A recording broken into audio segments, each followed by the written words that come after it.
In the fourth round of the candidates, Ian Nepomniachtchi completely outplayed Vidit. That too in a Berlin endgame. It was a very exciting endgame, which is not usually the case. Usually Berlin endgames are drawish. But Nepo came with a surprise for Vidit. After we reached the Berlin endgame, d4, knight d6 takes, and takes. Exchange of queens happen. We have a typical position that appears from a Berlin. And here Nepo went for g4, a slightly unusual approach. It's the first game with this. Oh, sorry, there are 10 games with this move. 97 was always played. And here Nepo played a move that has never been played before. Most common moves here are bishop f4, rook d1, king g2, bishop e3, bishop d2. Nepo plays knight h2, preparing to expand on the king side.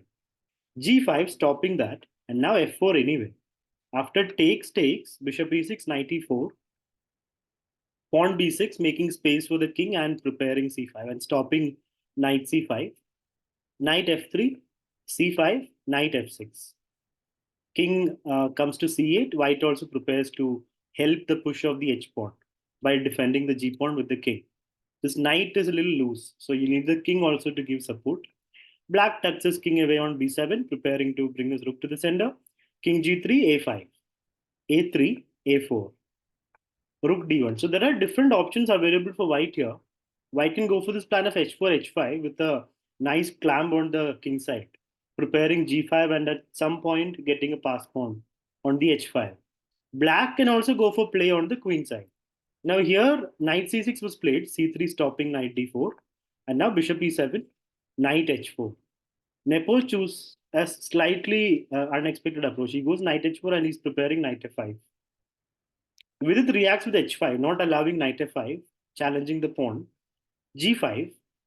So now what is this knight doing here in the corner?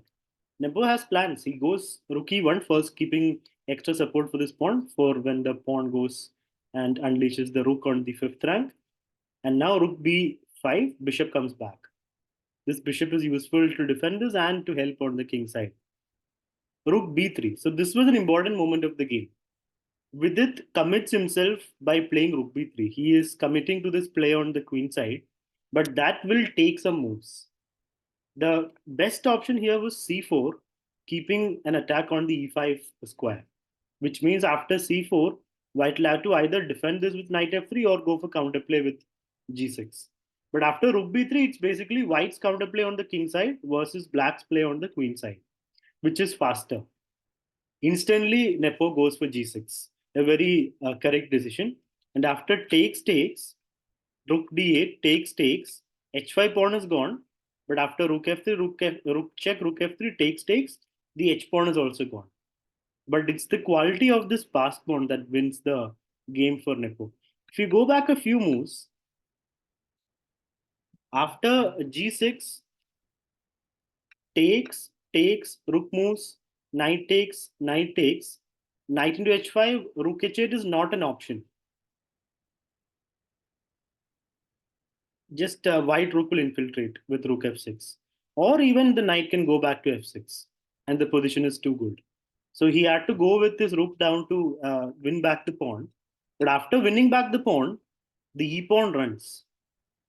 b5, counterplay on the queen side, but bishop g5, knight d5, e7, bishop d7 stopping the pawn, and now rook d1. Nice move, king c6. This was a slight mistake. Here, the only chance would have been to play bishop to e8 or stay there, defending the knight. Bishop c6. Yeah, you can't take the knight because bishop takes comes with check. So bishop c6, king will have to move, and then the knight can move away. Black will probably have to sacrifice a piece, a bishop for this pawn. But before, if it comes on time, you can neutralize all these pawns and make it drawish. So that was the only chance. The difference with that and king c6 is now king also comes into the party. Here, again, giving up the piece was an option, but it would still be winning for white. Bishop e8. And now just rook takes d5, winning the piece. He takes on h5, winning back the piece, and now bishop c1. Slowing down the counterplay for black. If you allow something like, if you play rook d8, then black will take here. And then d4 will come and everything will be exchanged here, and only black can win that. So here, bishop c1, keeping this side intact. So black will need one, two moves to create some play here. But by the time bishop check, king moves, b4, by the time the king gets in, and now bishop goes back, rook gets in. Here, pawn takes a3, it was an important moment. This was just about calculation now. Taking here would be definitely a mistake. A2 will win the game. So can't do that. So he plays pawn takes a3 and now bishop d7. And here he finds the last move of the game. Promoting will again be a mistake. If you promote bishop takes, rook takes, black will get this and it will still be, the game goes on. If you do this, takes, takes, and rook takes, it's one piece extra against two pawns. And the bishop is hanging. So you'll have to probably play bishop b2 and then rook c2. And this pawn will be always hanging when the bishop moves, and this king will be able to get in. So this was not the move. Nepo plays king f7, preparing rook takes bishop. And black rook is still stuck here on the queen side. It's not able to do anything. And by the time this happens, rook will just take the bishop. And this rook check will not be a problem because king will come to e6. And there is no rook e3 check. That's the important fact. If rook e3 check was there, then black wins, right? But rook e3 is not there thanks to this bishop. So Nepo calculated completely all the way till this, and he plays king f7, and here Vidit resigned. So after a win against Nakamura, it has been two straight losses for Vidit, and that means he is now at the bottom of the table. What a big turnaround! I mean, he's with four people on 1.5 after 4 rounds, and Nepo is leading the tournament with 3 points. Gugesh Fabi on 2.5, Preg on 2. So now next is a rest day, and after that comes round 5. In the women's candidates, Tan Jongi is still on 3 points, leading the pack. Goryashkina on 2.5, Lakno Vaishali Nurgul on 2. Yesterday, Nurgul won a nice game against Hambi Koneru, and Koneru, Litangi, and Anna are on 1.5 points.